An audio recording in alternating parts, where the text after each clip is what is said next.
two more incidents that I'd just like to briefly mention today, and these are the two most complicated and bizarre, so I don't want to go into too much detail. But in 1934, the Righteous Judges panel, which you see missing here, this photo was taken on the day that it was stolen, disappeared. In the middle of the night, one or more thieves stole this panel. This panel is it's probably about this tall and about this wide. And it depicts what are known as the righteous judges in procession to go pay homage to the mystic lamb. It also contains portraits. It's very blurry here. You can't see that this is meant to be a portrait of Jan van Eyck, and this is meant to be a portrait of his brother Hubert, and Philip the Good can also be seen as portraits in this work. It was stolen, and the initial investigation smacked of either ineptitude or conspiracy or both. First of all, the crime scene was polluted by the agitated citizens of Ghent who wanted to take a look at the theft and arrived long before the police did. The police had been delayed because they were investigating the theft of cheese from a shop across the square. Even stranger, they left the crime scene early to go back and chase after the cheese thief, which they thought was far more sinister. Pinned to the frame from which this panel was written was a sign saying, taken from Germany by the Treaty of Versailles. So they thought at first that this was a German nationalist incident. It turned out to be a red herring. But what was stolen was this panel and the back to it, which was the grisaille John the Baptist that you saw earlier. And those panels had been split vertically. They were one piece of oak, but they had been split vertically so you could display both sides from the front at the Kaiser Friedrich Museum in Berlin. This, of course, would never be done today. It's incredibly dangerous for the work of art, but it had been done, so they essentially stole two panels. However, the police report says that they only stole one. This is another example of the ineptitude. Police got absolutely nowhere in their inquiries, and then several months after the theft, this fellow, whose name is very difficult to pronounce, but my best attempt is Arsène Coudetier, a plump, middle-aged stockbroker from a suburb of Ghent, was at a political rally for a Catholic political organization and collapsed of a heart attack. He was taken to the home of his brother-in-law. He called for his lawyer, a guy called George DeVos, and he whispered in his ear, "I'm the last person on earth who knows where the stolen judge's panel is." And then with perfect cinematic timing, he died before he could tell anything else. Strangely, George DeVos was a local magistrate, did not go to the police, but he and four other local magistrates who were essentially lawyers who investigated in conjunction with the police decided they were not going to involve the police at all, but they investigated for 1 full month before they even told the police about the confession.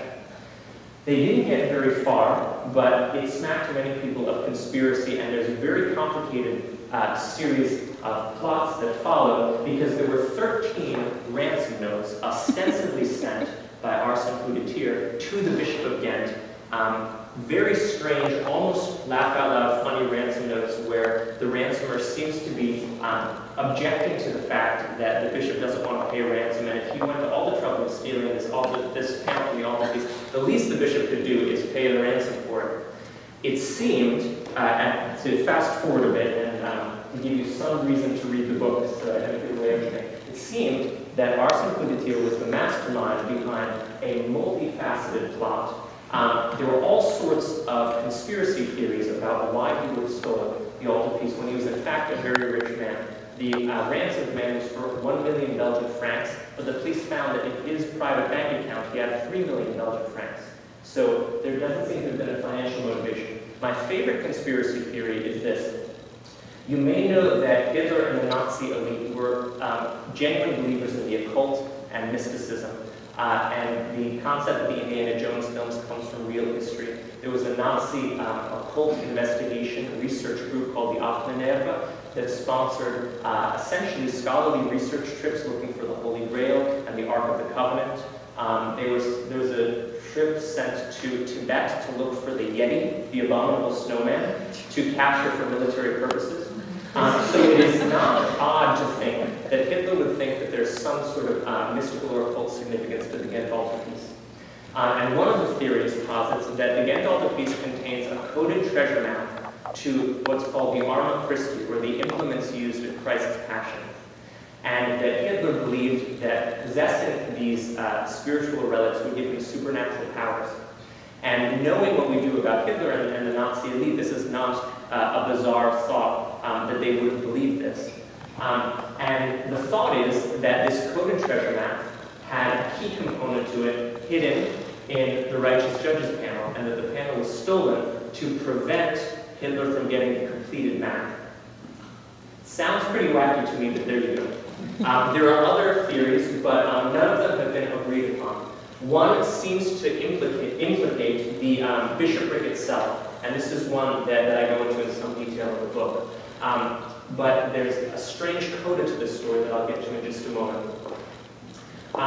The next set of thefts began in the Second World War, but I should just finish by saying that officially, the Ghent altarpiece is 11/12 intact, and officially, when you go to visit it, you see 11 paintings by Jan van Eyck and one which is a replacement copy of the Righteous Judges panel, which is officially still missing. As recently as 2008, there was an anonymous tip sent to the Ghent police that the Righteous Judges panel was buried next to a skeleton under the floorboards of a house in Ghent, and the police take this very seriously, and the investigator ripped up the floorboards and didn't find anything. And it may be no surprise that they didn't find anything, because a large number of people believe that the Ghent altarpiece is actually completely intact. And I'll get to that in just a moment. The next series of adventures, I don't want to go into detail because this is the longest of the stories, the most dramatic. I should say this gets you desperate to read the book, right? But suffice to say that the Ghent altarpiece was among the most sought objects by both Hitler and Hermann Göring, the second in command of the Nazis. Göring had stolen about 12,000 works of art for himself, using the Nazi art theft unit, which is called the ERR, as his sort of personal shopping gallery. And he flew on 12 different occasions to Paris, to the Jeux de Paume Museum, which is where the ERR gathered all of the art that they stole from Nazi-occupied Europe. And these 12 visits had no strategic significance. It was simply to choose art for his private collection.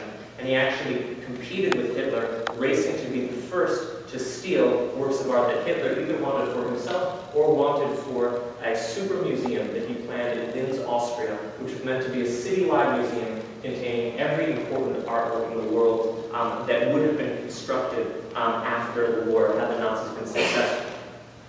The Ghent altarpiece was sent by the city of Ghent to Chateau de Pau in the south of France for safekeeping, from which it was stolen by the agents of Göring in 1942. It was eventually restored at Castle Neuschwanstein by Nazi art restorers and sent to a secret underground salt mine that had been converted to a high-tech art storage facility in Altaussee in the mountains near Salzburg in Austria. And this was one of hundreds of secret art storage facilities in salt mines, abandoned monasteries, and castles that was prepared by the Nazis in the process of their campaigns. These were places to store works of art, to store gold, to store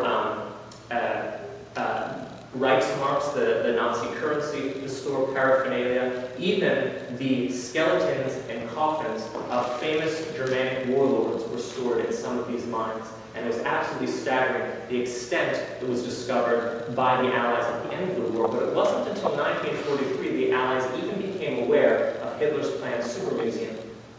And it's not giving away the punchline to tell you that the Ghent altarpiece, along with Mona Lisa and Leonardo's Lady with a Hermit, and works by Vermeer and Titian and Rembrandt and Van Dyck, Michelangelo, were all saved in the end. But it was a very narrow escape because the SS governor in charge of the Altaussee region, against Hitler's direct orders, was determined to blow up every one of the artworks in his possession if he couldn't defend them against the Allies. And he very nearly did so. He actually got so far as to plant bombs inside the salt mine in the art storage rooms. And through the heroism of Austrian miners working through the resistance, and a very funny story that would make a great film, a group of Austrian double agent commandos who were parachuted in to try to use guerrilla tactics to delay the destruction of the mine. And thanks to the detective work of two Allied Monuments and Fine Arts officers, one, this guy here, Robert Posey, and the other very famous person, Lincoln